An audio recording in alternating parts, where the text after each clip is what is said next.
Jérémie 32. L'Éternel adressa la parole à Jérémie la 10e année du règne de Sédécias, roi de Juda, qui correspond à la 18e année du règne de Nabuchodonosor. C'était au moment où l'armée du roi de Babylone assiégeait Jérusalem et où le prophète Jérémie était emprisonné dans la cour du corps de garde qui se trouve au palais du roi de Juda. Sédécias, roi de Juda, l'avait fait emprisonner en lui reprochant « Pourquoi prophétises-tu de la sorte ?» Voici ce que déclare l'Éternel. Je vais livrer cette ville au roi de Babylone qui s'en emparera. Et Sédécias, roi de Juda, n'échappera pas aux Chaldéens, mais il sera livré au roi de Babylone, à qui il parlera directement et qu'il verra face à face. Sédécias sera emmené à Babylone, où il restera jusqu'à ce que je m'occupe de lui. L'Éternel le déclare. Si vous combattez les Chaldéens, vous n'arriverez à rien. Jérémie dit, l'Éternel m'a adressé la parole en ces termes.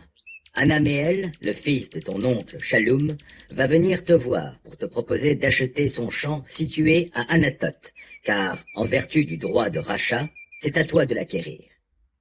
Effectivement, mon cousin Anaméel vint me trouver dans la cour du corps de garde, comme l'Éternel me l'avait annoncé, et il me dit, achète, s'il te plaît, le champ que je possède à Anathoth, dans le territoire de Benjamin, car par la loi d'héritage, tu as, en vertu du droit de rachat, priorité pour l'acquérir. Achète-le donc pour toi. Alors, je sus que l'Éternel m'avait bien parlé. J'achetai donc à mon cousin Anaméel le champ qui se trouve à Anathoth, et je lui en payai le prix de 17 pièces d'argent. Je rédigeai l'acte d'achat, j'y mis mon sceau en présence des témoins que j'avais convoqués, puis je pesai l'argent sur une balance. Ensuite, je pris l'acte d'achat qui était scellé, où figuraient les stipulations et les clauses de la transaction, ainsi que l'exemplaire qui était ouvert, et je remis l'acte d'achat à Baruch, fils de Néria, fils de Masséia, en présence de mon cousin Anaméel, et des témoins qui avaient signé l'acte, sous les yeux de tous les Judéens qui étaient assis dans la cour du corps de garde. Puis j'ordonnai à Baruch en présence de tous. Voici ce que déclare le Seigneur des armées célestes, Dieu d'Israël. Prends ces documents, l'acte d'achat qui est scellé et celui qui est ouvert, et dépose-les dans un vase de terre cuite, pour qu'ils se conservent longtemps. Car voici ce que déclare le Seigneur des armées célestes, Dieu d'Israël. On achètera encore des maisons, des champs et des vignes dans ce pays. Après avoir remis à Baruch, fils de Néria, l'acte d'achat, j'adressai cette prière à l'Éternel. Ah, Seigneur éternel, c'est toi qui as créé le ciel et la terre par ta grande puissance et en déployant ta force. Pour toi, rien n'est trop extraordinaire. Tu agis avec amour envers 1000 générations, mais tu châties la faute commise par les pères sur leurs enfants. Oui, tu es le grand Dieu puissant qui se nomme le Seigneur des armées célestes. Grand en tes projets, grand en tes œuvres, tu as les yeux ouverts sur tous les actes des hommes. Tu rends à chacun ce que lui valent sa conduite et les effets de ses actions. Tu as réalisé des signes extraordinaires et des prodiges en Égypte, et jusqu'à aujourd'hui, au milieu d'Israël et de l'humanité, et tu t'es fait la renommée que tu as aujourd'hui.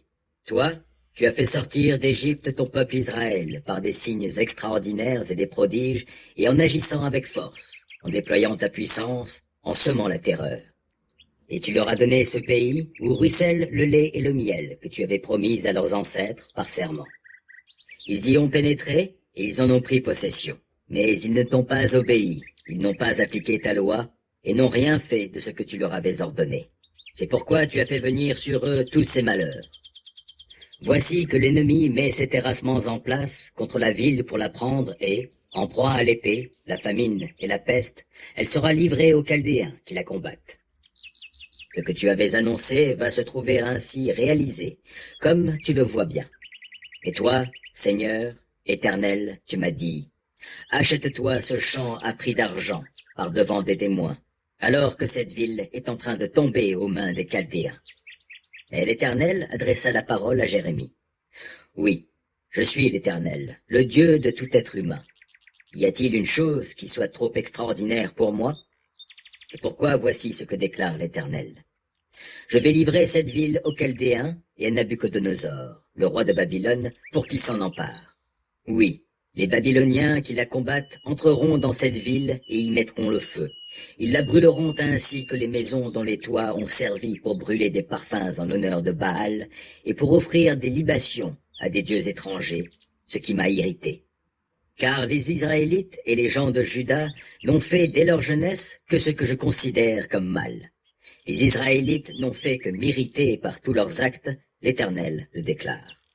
Cette ville a provoqué ma colère et mon indignation depuis qu'on l'a bâtie jusqu'à ce jour. Je vais l'écarter de ma vue à cause de tous les méfaits commis par les Israélites et les gens de Juda, par lesquels ils m'ont irrité, eux, leurs rois et leurs chefs, leurs prêtres, leurs prophètes, les hommes de Juda et les habitants de Jérusalem. Ils m'ont tourné le dos au lieu de regarder vers moi, alors que je n'ai cessé de les instruire, sans me lasser.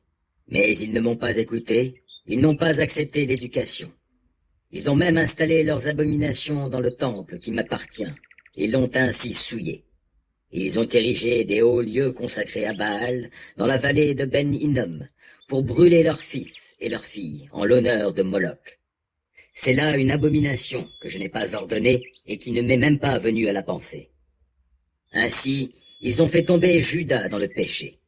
C'est pourquoi maintenant, voici ce que déclare l'Éternel, Dieu d'Israël, à cette ville que vous dites livrée au roi de Babylone sous l'effet de l'épée, de la famine et de la peste. Je vais les rassembler de toutes les contrées où je les aurai dispersés dans mon indignation, dans ma colère et dans mon grand courroux. Je les ramènerai ici pour les y faire vivre dans la sécurité. Ils seront mon peuple et je serai leur Dieu. Je leur accorderai un cœur et une conduite qui me seront entièrement dévoués, afin qu'ils me craignent toute leur vie durant, et cela pour leur bien et pour celui de leurs enfants après eux. Je conclurai avec eux une alliance éternelle, telle que je ne les délaisserai pas, mais leur ferai du bien. Je les amènerai à me craindre de tout leur cœur pour qu'ils ne se détournent plus de moi. Je trouverai ma joie à leur faire du bien, je les implanterai durablement ici, dans ce pays, oui, je le ferai de tout mon cœur et de toute mon âme. Car voici ce que déclare l'Éternel. Comme je fais venir sur ce peuple ce grand malheur, je leur accorderai aussi tous les biens que je leur promets. Et l'on achètera des champs dans ce pays qui est, selon vos dires, un pays dévasté, sans hommes ni bêtes, et livré aux Chaldéens. On y achètera des champs à prix d'argent, on rédigera des actes d'achat que l'on cachetera devant témoins, dans le pays de Benjamin et aux alentours de Jérusalem, dans les villes de Juda et les villes de la région montagneuse, dans les villes de la plaine et dans les villes du Néguev. Oui, j'accomplirai leur restauration, l'Éternel le déclare.